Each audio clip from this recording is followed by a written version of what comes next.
Hi, my name is Janet Huey and I run Pet Stuff Resale. It's a one-person business buying and selling new and used pet supplies in Houston. In addition, I've done rescue for 24 years, so I've spent a little bit of time around the overpopulation problem, heartworms in Houston, feral cats, parrot rescue, and a few other minor areas of pet care. The reason that spay and neuter is important in the city the size of Houston is that we kill over 200 dogs and cats a day just for being overpopulated.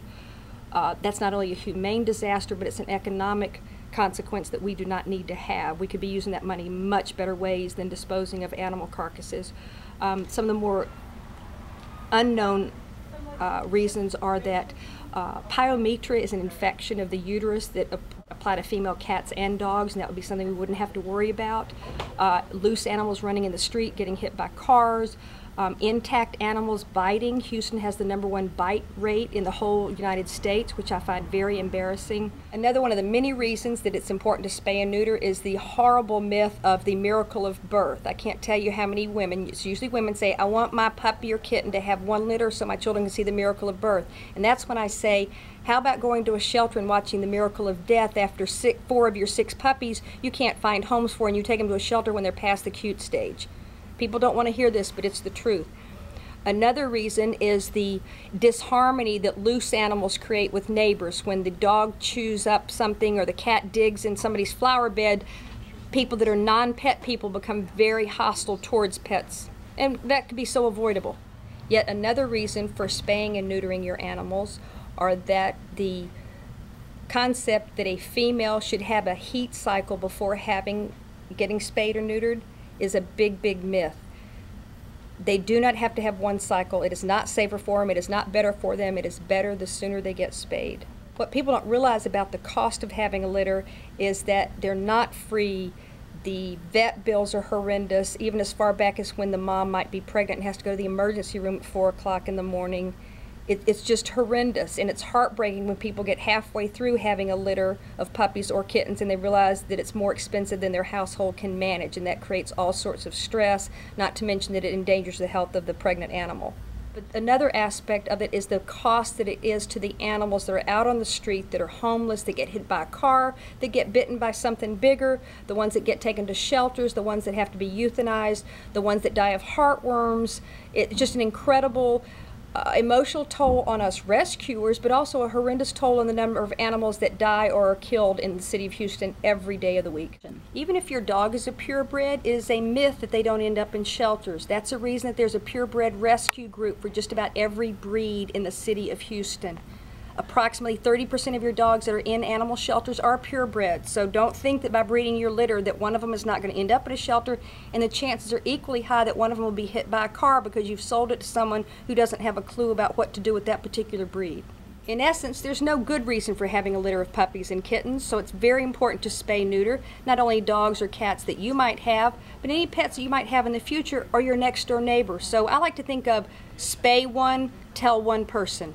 The overpopulation problem is not limited to the city of Houston. It also affects the outlying areas.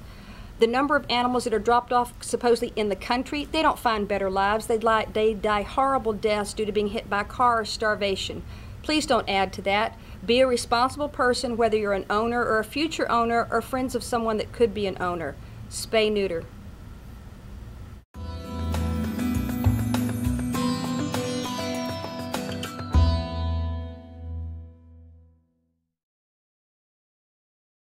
My name is Alger G. Davis, and I am a person that loves dogs and animals, but I don't have any. The reason that I don't have any, I won't take the time to take care of animals, and I'm a person that if you're not going to take care of them, don't get one. And there's so many animals in Houston.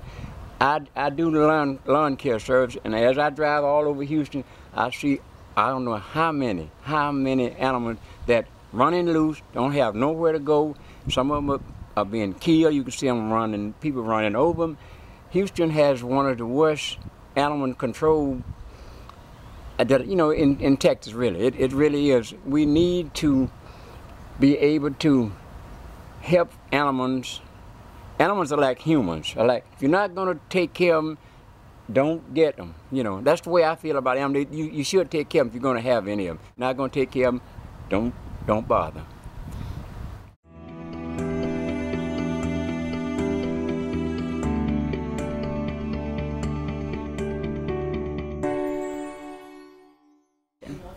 My name's Harriet Rankin. I'm with the Feral Cat Assistance Program here in Houston. Our parent organization is Citizens for Animal Protection over on Katy Freeway, Houston's foremost animal shelter. My group's purpose is to reduce the population of feral cats in the greater Houston area. We do so by trapping the cats humanely in a box, have them spayed, have them vaccinated, and then we return them to where they came with a designated caretaker. And they're cared for the rest of their lives that way without having any more kittens. And we've had markedly good results. There's been a drastic reduction of the feral cat population since we began. The technique we use is called TNR, Trap, Neuter, Return. And we started that in 02 or 03, as I recall. We have several years worth of statistics from our caretakers proving that feral cat numbers do indeed decrease using this technique. And our sister organization, Alley Cat Allies in Maryland, has decades of research indicating the exact same thing. TNR really does work. It's the only thing that works. One of the many obstacles we have to overcome in this endeavor with the Trap, Neuter, Return is the feral cats have a reputation, an entirely undeserved reputation, for being in some way a danger to the community or to other animals, things like that. And I'm here to tell you it's all mythology. There's a couple of big myths. The first big myth is that they spread disease. And that's completely a managed colony such as we have. That just doesn't happen because when we neuter them, they get their rabies shot, which is rabies is the big issue in Texas. And the caretakers who manage the colony monitor them. If they see one that's acting off in some way, they'll retrap them, get them back to the vet, and find out what's going on. And other folks say, well, what if it bites someone? Well, the thing is, they're feral cats. They won't get near you. You can't get near them. There's a reason we use traps, because that's the only way to get hold of them. So the risk of a bite is virtually nil, and there's no risk of any sort of disease if such a thing should happen. Another big one is that they kill birds, but that too has been disproven over the years. A managed colony such as ours, the cats pretty much limit themselves to ground-dwelling animals like themselves, such as mice, rats, voles, things like that. Birds are hard to catch. They are not easy to catch at all. Even the Audubon Society has admitted, it was in, I believe, their 2001 annual report. They said that the main reason for bird population decline is human intervention, not cats. Mostly habitat destruction, which we get a lot of around here. This is one of our kittens here at the kitten room in the shelter. His name is Nimbus, and he's about 3 months old. He's one of the lucky ones. He's here because somebody didn't spay their cat, and hopefully we'll find him a good home, get him somewhere safe. But the important thing to do is spay him so this doesn't happen and put us out of business. Come here,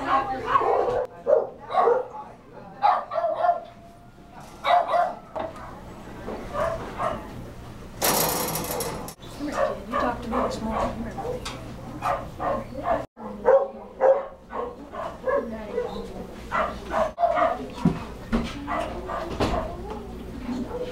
One of the most prevalent myths is that if you take it to a shelter, it'll get a good home. And we try. Our shelter is the best in the business. We have 3 times the adoption rate of any other place. But ultimately, it doesn't always happen. So what we have to do is spread the word, spay your pet. Don't bring more of them into the world until we've found homes for the ones we've got. They're cute, they're adorable, we love them, but there's too many, and some of these boys are not going to make it out of here. To spay them, fix them, don't let this happen.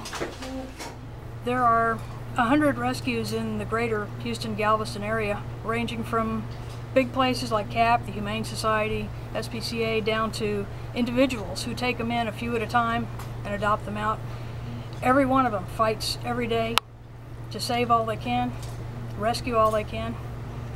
But ultimately, at the end of the day, it's not enough. A lot of them just don't make it. They're the ones that are too old or maybe have an issue or two wind up euthanized. Well, we use term, we soften it with terms like euthanized, put to sleep. They're killed. They are dead, D-E-A-D. And that's because someone didn't want them, didn't care enough to get their pet fixed. And it's an ongoing problem. Every puppy or kitten that's born means another shelter puppy or kitten dies. It's a one-to-one, pity it is, just a correspondence to that effect. So the thing to do to put a stop to that, to put a stop to the human cost. Think of the people who have to deal with this. We work with an animal, we pour blood, sweat, and tears into it, and eventually it runs out of time and that's it. So we have the solution right here in our hands. It's spay, neuter. It's easy, it's not a complicated operation, it's not expensive, there's assistance available all over town. It works, and it benefits the pets, it benefits you, and it benefits the shelter workers. That's a win-win-win-win-win. So fix them.